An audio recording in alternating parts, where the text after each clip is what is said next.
22절 말씀입니다. 우리 함께 읽겠습니다. 눈은 몸의 등불이니 그러므로 내 눈이 성하면 온몸이 밝을 것이요. 아멘.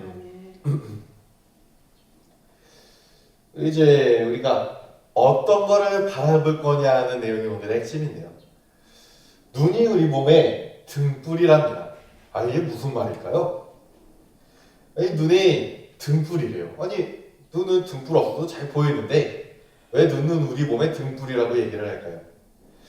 그럼 등불은 뭘까요? 등불은 우리가 아주 잘 알고 있죠. 이런 거죠. 말 그대로 어두운 길을 밝혀주는 조그마한 불입니다.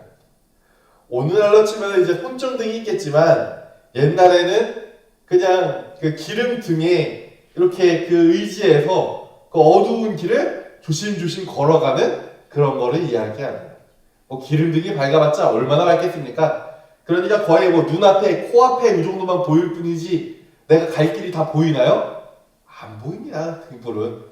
그냥 그 조그마한 불빛 하나 의지해서 이거 무섭다 이러면서 이게 조심조심 걸어가는 게 그게 등불이죠.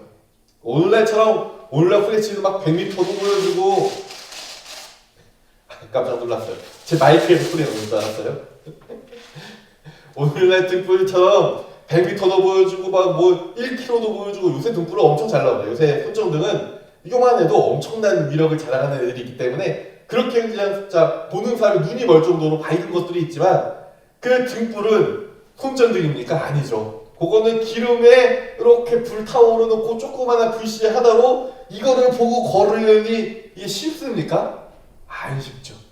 등불은 진짜 그런데 등불이 뭐예요? 여기 보면 눈은 몸에 등불이니 그러면 등불을 어떻게 합니까? 우리 밤에 등불을 딱 보고 간다 하면은 내가 다른 데 의지할 때가 있습니까? 의지할 때가 하나도 없죠. 그냥 진짜 벌랑말랑한 요 등불 하나 가지고 요거 갖다가 그 앞이 그래도 좀 보이는구나. 요 돌불이 눈네 이러면서 네 앞이 어디로 가는지는 모릅니다. 내가 익숙한 길이라 할지라도 이게 어디로 갈지는 모르죠. 그냥 가는 겁니다. 그래서 익숙한 길이면은 그냥 좀 더 빨리 가는 거고 만약 내가 전혀 모르는 길이다 싶으면 이제 아이고 큰일 났구나 나 이제 아주 큰일을 한다 이러면서 가슴이 철렁해가지고 이거 어떻게 해야 되지? 이거 어떻게 해야 되지? 이러면서 여긴 어디지? 이러면서 제발 사람이 인도에서 도착하기를 이러면서 걸을 수밖에 없는 게 등불인 거죠. 말 그대로 완전히 등불에 의지할 수밖에 없습니다. 그런 등불이 우리의 눈이라고 이야기를 하는 겁니다. 그러면 왜 우리의 눈이 왜 등불일까요? 그거는 우리에게 주어진 이 눈으로 무엇을 보느냐에 따라 굉장히 많은 변화가 일어나기 때문에 그렇습니다. 예를 들어 이제 관광지에서 그 망원경이죠. 이렇게 눈 대가지고 이렇게 보는 그 망원경입니다. 만약에 내가 관광지에 가서 망원경으로 이렇게 해가지고 여기 뭐가 있나 이렇게 봤어요. 근데 저쪽에 너무나도 아름다운 꽃들이 있고 막 주님이 창조하신 새들이 날아다니고 이래요. 그러면 어떨까요? 우리 마음이 주님이 이렇게 세상 아름답게 창조하시다니 너무나 감사하구나 이런 생각 들지 않겠습니까? 그럼 그 모습을 보면서 저거 다 잡아먹어야 되는데 이런 생각 드는 사람이 있을까요? 없을 겁니다. 그 아름다운 광경 보면 아름답구나 역시 주님께서는 참 위대하신 분이셔 이러면서 그 아름다움을 바라보며 기쁨을 누리게 되겠죠.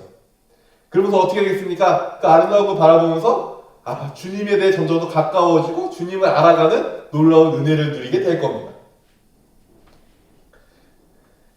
그리고 이것처럼 그 어머니가 아이를 바라볼 때 물론 저는 그런 경험해보지 못했기 때문에 절대 모르겠지만 제가 알기로는 그 사랑이 엄청나게 넘친다고 합니다. 그렇습니까? 경험자들이시니까요. 어떤가요? 그 과거를 떠올려 보시죠. 이제 과거로 한 몇십 년 돌아가셔서 되돌아가서 자기의 우리 자녀들을 처음 만났을 때 생각해 보시죠. 어떤가요? 사랑이 흘러넘치지 않습니까? 막 미움이 흘러넘치나요? 얘 때문에 내가 망했어! 이런 마음이 드나요? 그건 아니잖아요. 막 우리 사랑이 흘러넘치고 이 아이를 위해서 내가 모든 것을 할 수 있겠다라는 그런 마음이 들게 되죠. 그리고 많은 그 어머니들이 아이를 위해서 자신의 모든 걸 다 희생해가며 살아가는 걸 우리는 볼 수 있습니다. 그렇듯 이 어머니가 이 아이를 볼 때 이미 그 마음에는 그 모든 게 다 준비가 되는 거죠. 뱃속에 있을 때는 아직 실감하지 못했을 수 있습니다. 하지만 이 아이가 뱃속에서 나와서 나의 눈앞에 보일 때 이제 더 이상 한 사람이 아닌 한 엄마가 되잖아요. 그 순간에. 그리고서 이 아이를 위해 내가 어떠한 고난도 어떠한 역경도 물리치고 이겨나갈 수 있는 강인한 사람이 되는 걸 우리는 볼 수 있습니다. 반면에 이런 살인자처럼 누군가를 죽이기 위해 숨어있는 사람이라고 한다면 그 사람의 눈에는 뭐가 보이겠습니까? 내가 죽여야 될 사람은 보이겠죠. 그리고 이 사람의 눈은 그 사람이 어떤 아름다운 행동을 하건 어떤 멋있는 행동을 하고 좋은 일을 하건 그게 눈에 들어오겠습니까? 아마 아무것도 안 들어오고 오직 뭐만 들어올까요? 저 사람이 언제 방심하나? 내가 저 사람을 암살해야 되는데 언제 방심하지? 빨리 방심했으면 좋겠는데 빨리 이 일 끝나고 돈을 받아야 될 텐데 이러면서 계속 저 사람의 약점만 이렇게 노려보며 기다리고 있겠죠. 이게 살인자의 눈 아닙니까? 그가 걷는 길은 뭡니까? 그러면 사랑의 길인가요? 아니요. 살인의 길이죠. 누군가를 죽이고 괴롭히고 무너뜨리고 절망시키는 그 길을 걷는 자의 눈이 되겠죠. 만약에 사랑의 눈길로 바라보는 사람도 있긴 합니다. 스토커 같은 경우요. 문제는 뭐예요? 나만 사랑한다는 게 문제죠. 이런 스토커가 자기가 스토킹하는 대상 여자를 바라봅니다. 그러면 어떻게 되겠습니까? 그게 그 결과가 뭐겠습니까? 괴로움이 될 거고요. 이 스토킹 당하는 여자에게는 진짜 도망칠 수 없는 고통이 될 겁니다. 그러니까 우리 눈으로 내가 무엇을 바라보느냐에 따라 나의 행동이 어떻게 됩니까? 그에 따라 이렇게 변화되기 시작하는 거 우리는 볼 수 있다는 겁니다. 말씀 그대로. 자, 그리고 이것도 마찬가지 아닙니까? 우리가 절망했을 때 나 실패했어 이러면서 이렇게 눈 희벅뜩하면서 이렇게 주변 들어보는 사람이 있습니까? 아니죠. 어떻게 합니까? 다 고개를 숙이고 눈을 가립니다. 왜요? 더 이상 아무것도 보기 싫은 겁니다. 이제 내가 어디로 걸어가기조차 싫은 겁니다. 그러니까 어떻게 합니까? 아예 그냥 앞을 안 보게 됩니다. 이처럼 우리가 무엇인가를 본다는 것은 굉장히 중요한 겁니다. 내가 무엇을 바라보며 사는가는 내가 어떻게 사는가라는 거랑 똑같은 말입니다. 그렇다면 자, 여기까지 얘기했죠. 눈은 우리 몸에 등불인 거 확실합니다. 우리가 무엇을 보건 이제 그 보는 것에 영향을 받게 되고 우리는 그 보는 것을 향해 살아가게 되죠. 그러므로 내 눈이 성하면, 자 이제 여기서부터 고민입니다. 내 눈이 말짱하다는 게 무슨 말일까요? 지금 물론 우리가 이게 시력이 좀 떨어졌을 수도 있고요. 그렇긴 하지만 지금 내가 눈이 안 보인다 하시는 분 계십니까? 난 이제 아무것도 안 보여. 그건 아니잖아요. 다들 보입니다. 그러면은 지금 다 눈은 성합니다. 그런데 도대체 여기 말씀에 내 눈이 성하면 그 다음에 우리를 굉장히 고민하는 말이죠. 온몸이 밝을 것이요. 자, 저 몽골인들은 그러면은 지금도 우리가 바라보고 눈부시게 빛나고 있습니까? 그분들은 시력이 한 3.0, 막 4.0 이렇게 된다는데 그 몽골인들은 우리가 볼 때 막 휘황찬란하게 빛나고 있나요? 그건 아니죠. 그러면 도대체 내 눈이 성하면은 뭡니까? 내 눈이 성하면, 아니 어떻게 해야 우리 눈이 성하고 말짱하다고 주님께서 얘기하시는 걸까요? 일단 우리가 바르게 본다는 것부터 봐야 됩니다. 내 눈이 성하다는 건 내가 지금 봐야 될 걸 바르게 보고 있는 걸 이야기합니다. 그러면 우리가 바르게 본다는 건 뭐냐면 바른 등불의 인도를 받는 겁니다. 그 등불의 인도가 뭐냐? 사무엘하 22장 29절에 보면 여호와 주는 나의 등불이시니 여호와께서 나의 어둠을 밝히시리이다. 딱 이 구절하고 거의 똑같죠. 여기도 등불이고요. 몸이 밝아진다고 했는데 여기도 등불이고요. 어둠이 밝아진다고 얘기합니다. 이건 다윗이 주님의 도우심을 받아 승리했을 때 다윗의 찬양의 일부분입니다. 그래서 다윗이 얘기하는 겁니다. 주는 나의 등불이시다. 그러면 우리가 눈으로 뭘 바라보고 걷습니까? 등불을 켰을 때 그 등불만 바라보고 걷습니다. 그러면 우리가 제대로 보고 제대로 걷는다는 건 뭐예요? 우리의 주이신 하나님을 바라보고 있는 거고요. 하나님을 바라볼 때 내가 막 자연스럽게 밝아진 게 아니라 주님이 어떻게 하는 거예요? 나의 어둠을 밝혀주신다는 겁니다. 잠언 3장 21절 보십시오. 내 아들아 완전한 지혜와, 여기서 완전한 지혜는 뭘까요? 세상에 완전한 지혜가 존재합니까? 어떠한 지혜도 세상에 완전한 지혜는 없습니다. 오직 하나, 하나님만 완전하십니다. 그럼 이 완전한 지혜는 하나님을 이야기하는 겁니다. 완전한 지혜가 근신을 지키고 이것들을 내 눈앞에서 떠나지 말게 해라. 너는 계속 뭘 보라는 거예요? 하나님을 바라봐라. 완전한 지혜이신 하나님을 바라봐라. 너의 등불이신 하나님을 계속 바라봐라라고 이야기하는 겁니다. 욥기서 29장 3절에도 그렇죠. 그때 그의 등불이 내 머리를 비치었고 내가 그 빛에 힘입어 암흑에서도 걸어다녔느니라. 이거는 욥이 고난받기 전 하나님과 동행했던 그 기쁨을 회상하며 이야기하는 내용입니다. 그래서 하나님이 그의 등불을 내 머리 위에 비치셨고 그래서 내 앞이 화나니 어때요? 내가 암흑 속에서도 두려워할 게 있습니까? 아니요, 두려워할 게 없습니다. 다 보이는데요. 어둠이 있으면 뭐합니까? 아무런 영향을 못 미치는데요. 그러니까 하나님을 바라볼 때 이러한 놀라운 은혜의 소식이 우리에게 전해진다는 거죠. 반면에 그 다음 절이에요. 6장 23절이에요. 이제 우리가 눈이 성한 건 이해했습니다. 그래, 눈이 성한 건 하나님을 바라보는 거구나. 눈이 성한 건 하나님을 바라보고 하나님을 바라보며 살아가며 하나님을 향해 걸어가는 것이구나. 우리는 이제 알 수 있습니다. 그렇다면 반면에 눈이 나쁘면 뭘까요? 시력이 안 좋은 거 얘기하나요? 그러면은 세상에 시각장애인 분들은 다 지옥에 가야 되나요? 그건 아니잖아요. 그러니까 눈이 나쁘다는 것은 굉장히 우리에게 또 중요한 의미를 줍니다.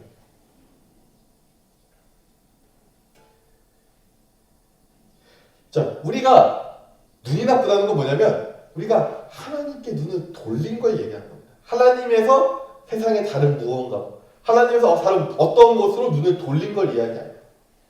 잘 생각해 보십시오. 그러면 어떻게 되겠습니까? 한 치 앞도 모르는 우리의 삶에서 하나님을 제외하면 그러니까 안 보는 거랑 똑같지 않습니까? 이사야 59장 9절에서 11절 보면 이렇게 되어 있습니다. 마치 이런 상태인 거죠. 하나님의 정의와 공의가 우리에게 존재하지 않는다. 그러므로 정의가 우리에게 멀고 공의가 우리에게 미치지 못한 즉 뭐예요? 하나님과 우리가 떨어지게 된 즉 우리가 빛을 발하나 뭐예요? 보이는 건 어둠뿐입니다. 밝은 것을 발하나 캄카운 가면서 행함으로 우리가 맹인같이 담을 더듬고 이게 눈이 나쁜 거죠. 눈 없는 자같이 두루 더듬으며 낮에도 황혼때같이 그냥 날렸으면 피해 걸어다닐 거에 일일이 다 넘어집니다. 우리는 강성한 자 중에서도 죽은 자 같은 강장한 자 중에서도 죽은 자 같을지라 우리가 곰같이 부르짖으며 빌같이 슬피 울며 정의를 바라나 없고 구원을 바라나 우리에게 멀다. 하나님이 없으면 어떻습니까? 너희에게 주어진 건 절망밖에 없는 겁니다. 하나님이 없자 정의도 없고요, 공의도 없고요, 세상에 빛도 없고요. 평소였으면 걸려 넘어지지 않을 것도 계속 걸려 넘어지고 내가 아무리 울부짖어도 하나님의 그 은밀한 손길과 그 음성이 들리지 않는 겁니다. 왜요? 내가 하나님에서 다른 걸로 눈을 돌렸기 때문에요. 만약 이 말씀처럼 마태복음 23장 16절이죠. 화가 있으자 눈먼 인도자야 너희가 말하되 누구든지 성전에 맹세하면 암을 겪거나 성전의 금으로 맹세하면 지킬지니라 하도다 라고 되어 있는데 만약 우리가 여기에 있는 사람처럼 누군가를 인도하는 소중한 사역의 자리 아래에 있다면 그거 어떻게 되는 겁니까? 눈먼 인도자가 다른 사람들이 인도해 갑니다. 그러면 어디로 갈까요? 이 사람이 넘어지면 다른 사람 다 넘어집니다. 눈먼 인도자가 한 곳에서 절망하면 그 뒤에 사람도 다 절망합니다. 눈먼 인도자가 범죄의 길로 들어서면 그 뒤따르는 사람은 다 같이 범죄의 길로 들어서게 됩니다. 근데 더 문제는 뭐냐면 지금 우리가 이 인도자의 역할을 지금도 하고 있다는 겁니다. 이것은 단순히 목사만을 이야기하거나 전도사나 이런 사역자만을 이야기하는 게 아닙니다. 여러분들은 다 눈먼 인도자는 아니고 인도자입니다. 왜요? 우리가 살아갈 때 내가 만나는 사람들이 내가 그리스도인인 거 다 알죠. 그러면 이 사람들이 보는 그리스도인은 누굽니까? 나입니다. 그러면 이 사람들을 하나님께 인도하는 사람은 누굽니까? 또 나입니다. 그러면 내가 이 사람들 앞에서 범죄를 저질렀습니다. 그러면 이 사람들 그걸 보고 뭐 어떻게 생각할까요? 아, 그리스도인은 범죄를 저지르는 사람이구나. 내가 그 사람들 앞에서 쌍욕을 했습니다. 그러면 이 사람들은 어떻게 생각할까요? 아, 그리스도인들은 쌍욕을 하는 사람들이구나. 이렇게 얘기할 겁니다. 뭡니까? 그 사람들로 하여금 내가 지금 그 사람들을 인도하는 사람인데, 이 사람들을 하나님께로 인도해야 되는 사람인데, 어때요? 내가 눈이 멀면 하나님께 인도할 수 있습니까?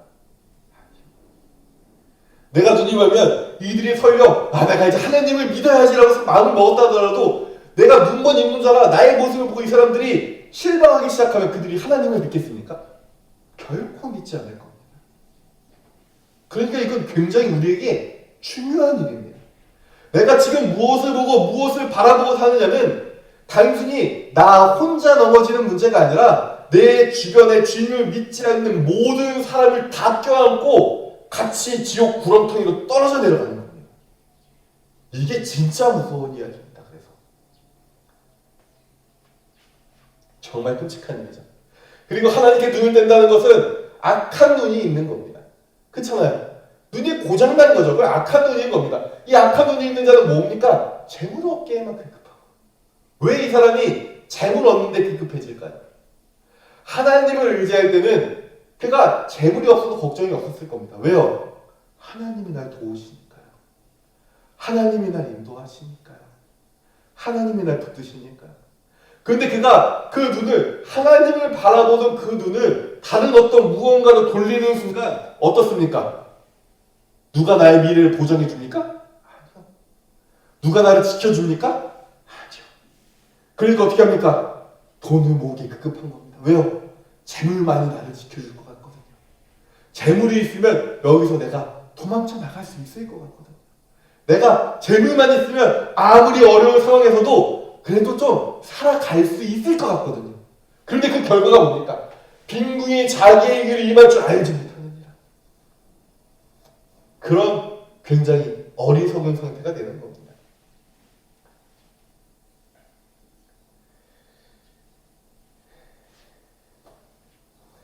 오늘 우리도 지금 이 선택의 순간 앞에 있습니다. 우리 지금 매일매일 선택의 순간에 있는 겁니다. 내가 하나님을 바라볼 것인가? 아니면 하나님 아닌 다른 무언가를 바라볼 것인가 하는 선택의 순간에 우리가 있는 겁니다. 악한 것, 어두운 것, 혹은 사람에게 기대하고 물질에게 기대하고 하여튼 기타 등등 하나님이 아닌 그 무엇에 우리는 굉장히 기대하기 싫습니다. 이게 되게 웃긴 거죠. 하나님을 바라보면서 산다는 사람이 자꾸 어떻게 되냐면 어떤 일이 있을 때마다 자꾸 다른 사람을 바라봅니다. 그럼 어떤가요? 우리 한번 잘 생각해 봅시다. 우리가 살았던 삶을 한번 돌아봅시다. 내가 하나님을 바라보며 살아갈 때는 사실 어떤 문제가 있어도 나는 잘 견디고 이겨냈을 겁니다.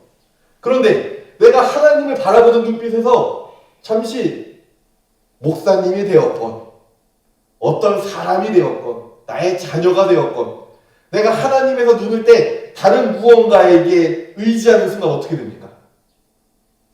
합쳐있는 거 우리 아시잖아요. 정말 그들이 나의 기대만큼 해줍니까? 아니요.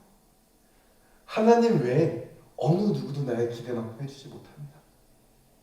내가 목사님한테 의지하면 목사님한테 상처받고요. 이거 사실입니다. 내가 목사님한테 의지하면 목사님한테 상처받습니다. 내가 다른 사람들한테 의지하면 그 사람한테 상처받습니다. 내가 나의 친구한테 의지하면 그 친구한테 상처받습니다. 내가 자녀한테 의지하면 자녀한테 상처받습니다. 왜요? 어느 누구도 내가 의지할 때가 아니기 때문에 그렇습니다. 오직 하나님만이 나의 의지할 때고 내가 바라봐야 될 때인데 자꾸 그 다른 곳에 눈을 돌리는 겁니다. 그러니 그들이 나를 돕습니까? 절대 못 도와줍니다. 잠깐입니다. 잠깐 괜찮은 것 같고 잠깐 그 사람 믿을 만한 것 같고 잠깐 이 사람이 좋은 것 같지 어느 순간 그 사람은 하나님이 아니기 때문에 죄를 저지르고요. 실수를 범하고요. 실패하게 됩니다. 근데 우리가 자꾸 그들을 바라보고 하나님한테 이렇게 얘기하는 겁니다. 아니 하나님 왜 이렇게 나의 삶을 어렵게 만드세요? 그 하나님 얘기하시는 거죠. 네가 나를 바라봐라. 왜 자꾸 그 사람을 바라보냐? 왜 자꾸 물질을 바라보냐? 왜 자꾸 권력을 바라보냐? 왜 자꾸 수단을 바라보냐? 나를 좀 바라봐라.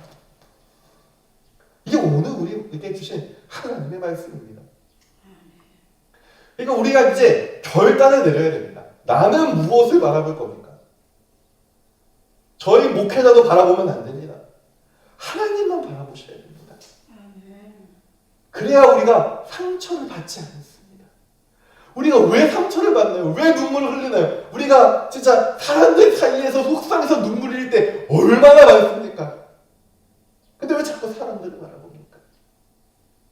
내가 물질에 의지해서 그 물질 때문에 내가 상처받아 절망한 적이 얼마나 많습니까? 근데 왜 자꾸 물질을 바라봅니까? 도대체 왜 하나님이 아닌 다른 것들을 자꾸 그렇게 신경 쓰십니까? 그건 잘못된 길입니다. 그건 주님이 원치 않는 길입니다. 그리고 우리가 이 시간 결단을 내리셔야 됩니다. 아, 나는 더 이상 세상의 그 무엇 사람도 바라보지 않을 거고 어떤 것도 바라보지 않을 거고 오직 하나님만 바라보고 살아갑니다. 오직 하나님만 바라보며 오직 하나님을 향하여 걸어가며 살아가겠다. 이게 오늘 우리의 다짐이 되고 우리의 삶이 되어야 됩니다. 그때 우리의 삶에 더 이상 상처가 없어질 겁니다. 더 이상 누군가 때문에 괴로워 눈물 흘리는 일도 사라질 겁니다. 그러므로 지금 오늘 내가 무엇을 바라보고 있는지 우리 한번 되돌아보시고 제발 주님을 바라보며 살아가기를 간절히 소망합니다. 기도하겠습니다.